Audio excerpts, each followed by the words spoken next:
Okay. You ready? Should be good. Hey, good morning, everybody.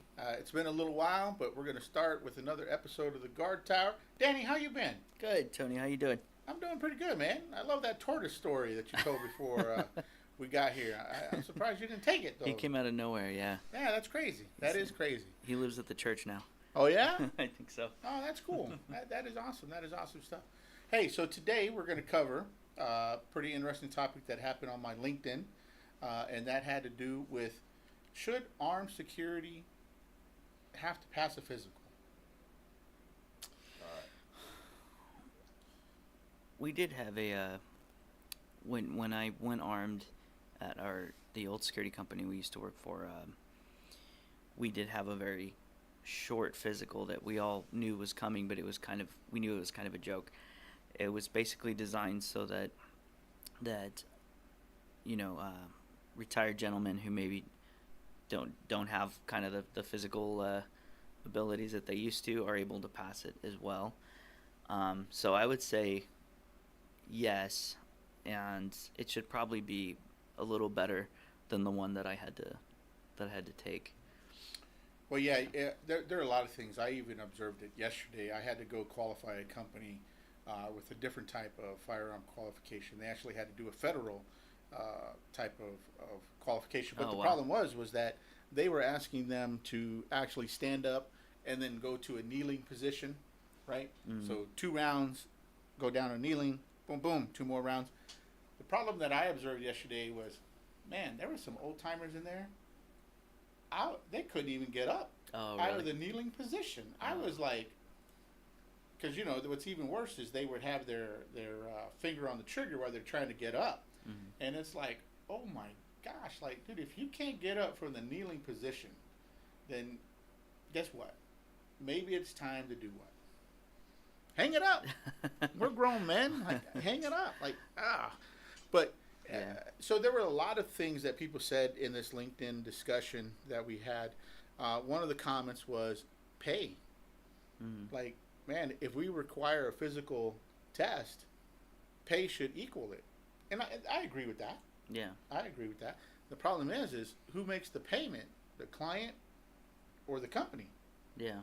So, and there was a lot to this discussion, and I was really amazed on some of the things that people said. Matter of fact, while you tell me about that security company, let me look up some of these comments here. Yeah. Sure. So ours was interesting because we didn't do a lot of standing up, getting down, stuff like that.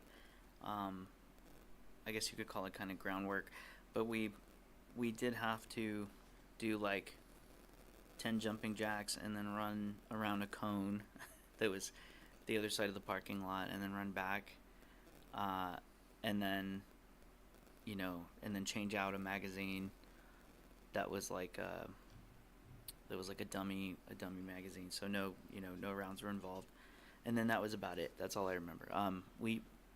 Now this isn't technically part of the PT test. We did have to get exposure to pepper spray because we were carrying that as well, but we didn't carry anything in between. And I know we've discussed that before, where all we had was our firearm and pepper spray, and there was no baton or anything like that in between option. It was just those two.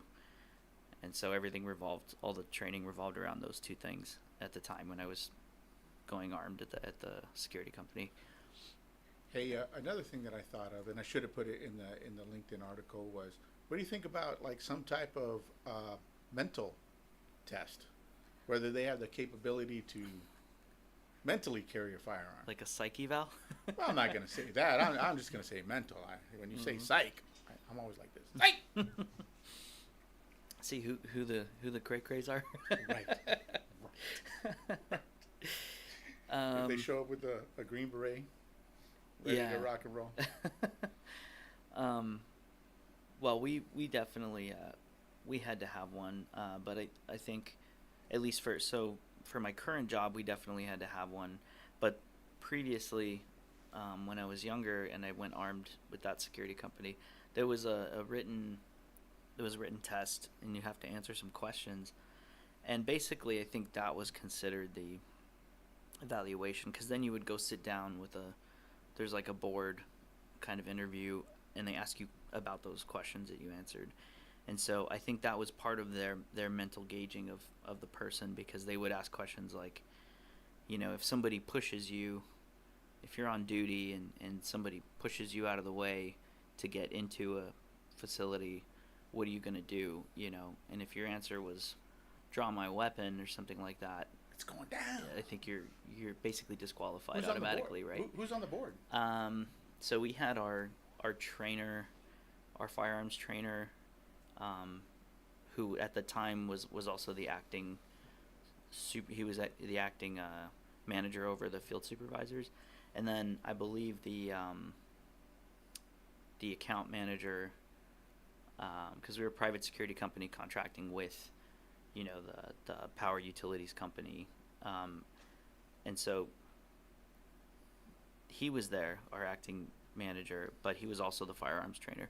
And then we had the account manager, and then I believe it was the assistant account manager, but they would swap out. I think once in a while it would just be like the sergeant of the facility that you were going to be working on or working at. They would be there instead of one of the other people. So there was at least 3, and they were all kind of upper So it wasn't tier. just one person No. making the final decision. Yeah. So I got one cat who says physical standards. It's a question. How about simply being able to stay awake for your shift? Okay, well, yeah, that would be part of being physically fit, though. You know what I'm saying? Oh, especially if you're armed, because if you fall asleep armed, like somebody can pull your firearm. Yeah. Yeah. Another cat says, shouldn't the requirements be functional? Because it's funny when you say jumping. See, it's like, to me, if I'm going to develop a physical test for a security officer, I would want them to be more functional. So like when you say jumping jacks, okay, that's cool. But the problem is that, are you jumping jacks with your belt on? Are you really in real life going to do a lot of jumping jacks during an actual situation? Mm-hmm. I would have taken that requirement and just said, can you go up a flight of stairs? Mm-hmm. Because that's more functional. Yeah. And then how are you going to be when you go up those flight of stairs? So I got one that says, yes, all officers should be having to maintain a standard. Oh yeah, we got another one that says mental standards for all security guards with police officers. Yeah, because that seems to be part of the debate too. I mean, after a while, people were like, well, look, if they're going to be doing basic physical and mental tests, that's almost like becoming a police officer. Oh. Yeah, you're armed. Yeah. Like, you better have a higher quality a person, because you're asking them to do a whole lot more. What do you think about that?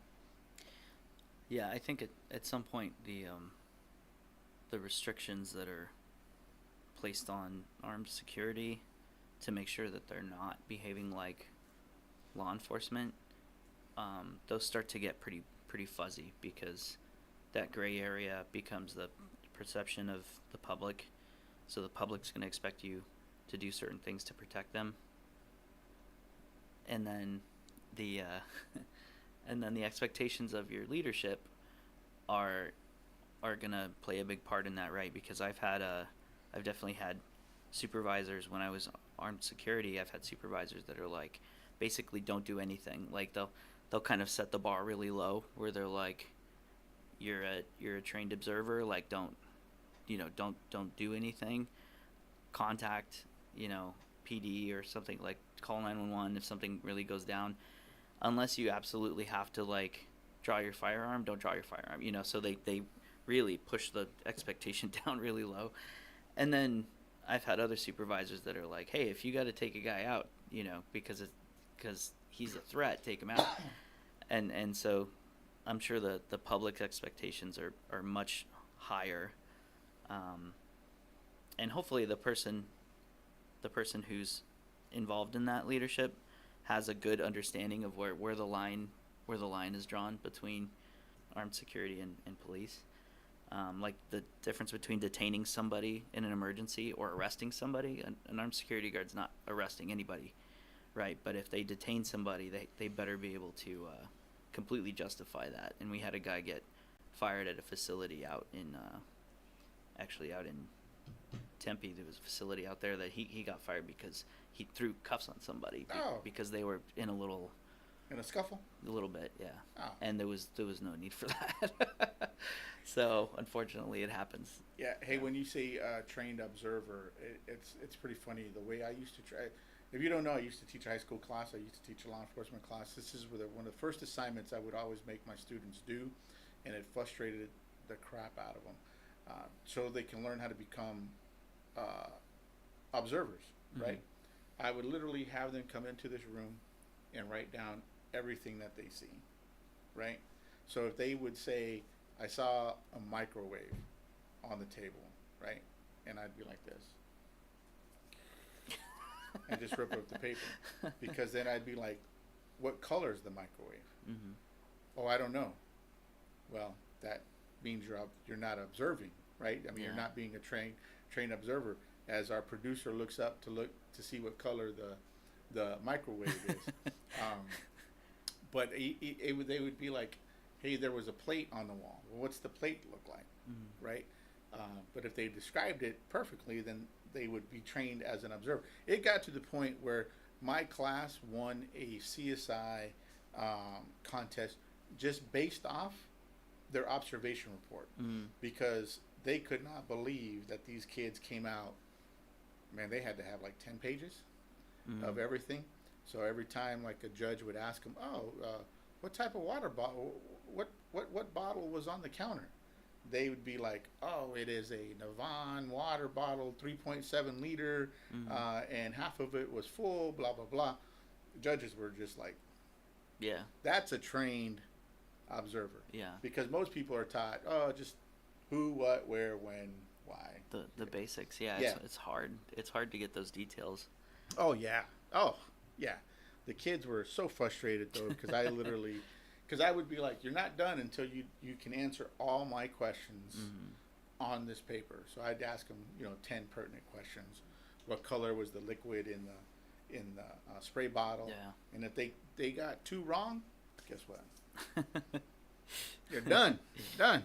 That still bites me in the butt sometimes, because I've gotten a lot better at that. But there's times where, someone will come in and screen through, and something will happen later, and my sergeant will ask me, what was he wearing, and how tall was he, and what color was he, and I'm like, and like I'll usually be able to dig up a few, but there's so many people coming through, right, that you have to like really decide what information you're processing and what information you're not, because if you see 600 people a day, and then you get asked, 20 minutes after you see somebody, and 20 other people have come through already, you really have to hold on to that information or just dump it completely. And it's hard to decide which. I got one guy that says if a guard can't complete 30 push-ups in 1 minute or less, and well, see, then we have to come up with a certain standard because, well, I have to tell you, at my age, if they said do 30 push-ups in 1 minute, I probably wouldn't apply for the job. I'd be like, yeah, no. 30's a lot in 1 minute. Yeah, I'd be like, yeah, no, I'm not doing all that. Yeah. So that maybe they would discourage people like me from even attempting to go. Because, man, have you seen some of those teams in Las Vegas? They got those SRT teams. Have you seen those guys? I don't think I've seen them. No. Oh my God, look them up, man. They're like I heard about them, but I haven't actually seen them. They're running around like SWAT. Okay. So you would hope that those guys have some type of physical standard, So. And they're private. They're privately owned. Yeah, most of them are working for like a Caesar's property, or like an in-house casino. So it's they're pretty unique. But you're hoping that, man, when you see guys tacked out like that maybe they can run further than 500 yards without, being winded. So, let me see. Security guards have always been minimum wage positions. I get that part, but you know what? If you're going to put a certain person out, then you probably should command a certain wage. I mean, that's how I would look at it. So, yeah, if you're looking for very high quality humans, then and you're not willing to pay them better than you know, the kind of the crappy minimum wage rates, then you're not going to get them. And if you get them, they're not going to stick around, because that happens once in a while. Where, especially I know where me and Mr. Producer used to work. There might be some really squared away dude who comes in and is great, but he's only there for like a year or two, and then he bounces because it's like they're not taking care of him. Right? We had that afterwards as well, where we, you know, seen it before. I've worked at places where this guy, we've contracted the company, they send a bunch of crap, bad guards, and then they send a really good guard, and the guard is there for 1 week because they're going to promote him, and he's going to be a senior somewhere, and he's just there for the week for our contract. Then they send somebody else. But I'm looking at the APFT, right? What's that? So the standard, the physical standards for the Army. Oh. And just push-ups, right? Because you were talking about push-ups. What was it, 30 in 1 minute? Push-ups for ages 17 to 21, minimum 42 in 2 minutes. Okay, wow. Male 22 to 26, 40 in 2 minutes. That's 2 minutes though. That's giving you extra time, right? You're saying 30. I'm done after 11 though. So ages 32 to 36 push-ups. I'm trying to go lower. 37 to 41. So that's my range. That's our range. That's our right? range, yeah. No. That's your range. Our That's your range, man. I think they just let you go. I'd be like this. So, I'd be like this. That point is just a cigar. For us, it's going to be 34, minimum 34 in 2 minutes push-ups. That's it? So what I'm saying is 30 in 1 minute is kind of high for security guards. Yeah. So maybe 30 in 2 minutes? Yeah. That's to give you an extra Hey, double you guys time. ever see Old School? Uh-huh. You know when they have to do that competition? Blue? You talking about Blue? No, but he's on those rings like this, smoking. And he's got a cigarette in his mouth. He like this. He like this. He'll be like, I'm a security guard. Now that's the way to do the physical test, man. That's. You're my boy, Blue. But you know what? I mean, then I would still have to say how pertinent are push-ups. Maybe you still want to put them there. I would be more worried about weapon retention. Because, man, somebody's trying to go for your gun and you have to fight them for 15, 20 seconds. That's an eternity. You know, and maybe make that part of the test where if they take your gun, man, you don't get the job. I had to. This is kind of embarrassing to say this because the guy was a coworker who, you know, he should have been he should have known better. But I had a guy, friend of mine who is retired now, but he used to work with me, and he medically retired from PD, and became, you know, municipal like what we do, and but he had a messed up thumb because of something that happened on duty, and he thought it was funny. We actually just requalified we retrained for Taser 10, so we started using Taser 10s, which they're actually pretty good. We'll get to that later maybe. But he reached over when we were still using the previous tasers. He reached over and he put his hand on mine. And we don't do that usually. We don't mess around like that at the court. But he reached over, he put his hand on mine, and I clenched down, like, you know, the C clench. I clenched down and I pushed as much weight as I could down on, because I didn't know it was him.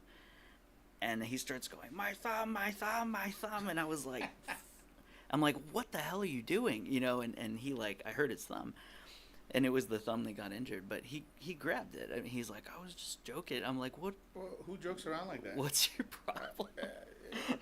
Yeah, you're lucky that I would have thrown an elbow like this backwards. Like, dude, what are you doing? Well, it took me a second to, once I clenched down, I turned and I realized it was him. But that was enough time for him to be like, you know. I'm like, dude, don't do it. It's not smart. Yeah, that's crazy.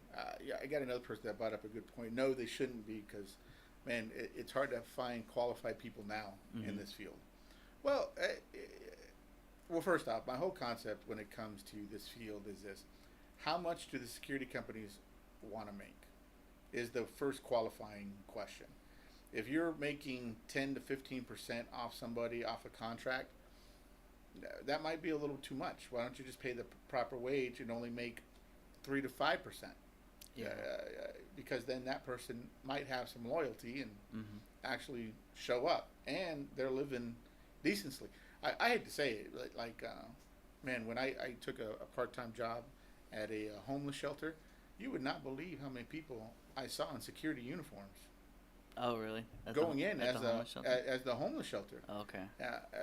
Reputable Yeah. security companies. Mm. Like, I was like, dude, probably shouldn't be wearing that uniform right now. Like, Yeah. that's not a good look for this company that Yep. that you're getting paid so low that you have to live in a homeless shelter. Mm-hmm. So, and there could be other reasons. So, I did know of one or two guys back in the day that were living in their cars for a while. I remember that, but they kept it kind of low key, until they got promoted. And I think once they got promoted, then they went and were able to like split an apartment or something with somebody. But Oh. yeah, it's sad. Yeah, don't get me wrong. If I was young again with no kids, first thing I would buy myself out of the Marine Corps is a RV. Yeah, there you go. I At would least that's a just- home. Yeah, I would just buy an RV. Like, if I had to do it all again and I was a Marine, I wouldn't buy a townhouse. I'd just buy an RV and just Yeah.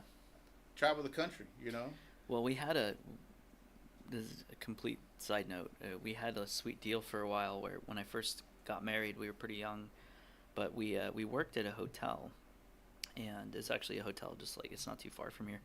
But they had an apartment and it's a little mediocre hotel. It's nothing fancy, but they had an apartment on the second floor that was for the manager. It's basically a suite that was an apartment, and it's a 2-bedroom suite with bathroom, full kitchen, all that. And the manager didn't want to live there, so she would rent it out like a suite. And when we first got married, my wife had become the assistant manager there, and she was like, "Hey, if you guys want to live in the suite, in the apartment, That's awesome. we can give you a really good deal." So, and it was a really good deal. I think we were only paying like maybe like a couple $100 a month or something, like nothing. And yeah, and we lived there for 6 months, I think. But I would have stayed there because we were able to afford it. But my wife was like, she was tired. My ex-wife, she was really tired of living at work because it was like she couldn't get away. It was like they knew she was just upstairs. So Oh, like they're anytime right something upstairs, came yeah. up, yeah. So that's what kind of You guys sealed didn't the build deal. in boundaries? Like, hey, I only work 9 to 5. Like, I don't think we were good at that at the time. I would be much better at that now. right? Yeah, I'd be like, turn yeah. your phone off. Like we're not We're not working. anything. Yeah. Oh, Mm. yeah. But we moved, and then we were paying way too much at like a condo after that, right? And then we were broke because we were paying at the Oh condo. yeah, rent's crazy. So, Yeah. But yeah, no, we're getting off topic. So Sorry. yeah, no, but that's awesome. I would have taken that deal too. Yeah, it's a good deal. So what else we got here? Could it be discrimination putting up a physical test? I don't know. I would probably have to get with HR, right, and say, what do you think about these requirements? I mean, and then do we break it down by age like the Army? Mm. I mean, there's not another military that's easier. What's Well, Coast Guard? yeah, I think they're going to be just doing tests. Well, I guess the point was that if the Army standards are there, right, and then they break it up not just from age bracket, but also male and female, right? So Oh, yeah. there's a different standard there, and so you would have to make it across the board, but then it would have to be either, I guess it would be the company, and that would be really rough. Yeah, see, I would change it to running up a flight of stairs. Not even running, just can you make up a flight of stairs within 2 minutes, right? Because at work, man, I can barely make it up them stairs. Like I don't even like going to get my soda, so I'm not gonna lie. You know what I'm saying? And then maybe a body drag, because Yeah. that's what you're gonna run into more. I mean, you got to pull somebody out. So Yeah, for my classes, I'll show a video of a correctional officer. Mm. He takes the cuffs off of a suspect, puts him on a wheelchair because I guess the suspect can't walk. Mm. He has a disability, Mhm. but he doesn't cuff them back to the wheelchair. Instead, he makes them like a little bit comfortable, like adjust the leggings or the footing, and the suspect reaches for his firearm, and then they wrestle. Oh, And that then- one. Yeah, yeah. you I've remember seen that what one. I'm talking Yeah. about? And he can't stop a disabled guy. He gets really winded. Yeah. It's like he looks like he's gonna pass out, And so What I happened? tell and the- then eventually he just goes. Ugh. yeah. Yeah, I remember that The one. EMT Yeah. guy? No, it's a correctional officer, and I tell the class every time, you got to be ready for the job, right? Mhm. They're not going to test you. You got to prepare your body. Yeah. It was Oh. it was just one of those scenes, little clips. Yeah, no, you know, the way I used to do physical fitness for my kids, because we were very physically fit in my law enforcement program, I always said, we may not pass a written test, but we're going to break down the wall. That's how I train my kids. Man, they'd be like, we need to stretch. No, you don't. You're not going to stretch out in the field before you start running down the street. Right? I mean, who does that? That reminds me of the line from Zombieland, where he's like, wait, I gotta stretch, and he's stretching, and he's like, I don't believe in stretching.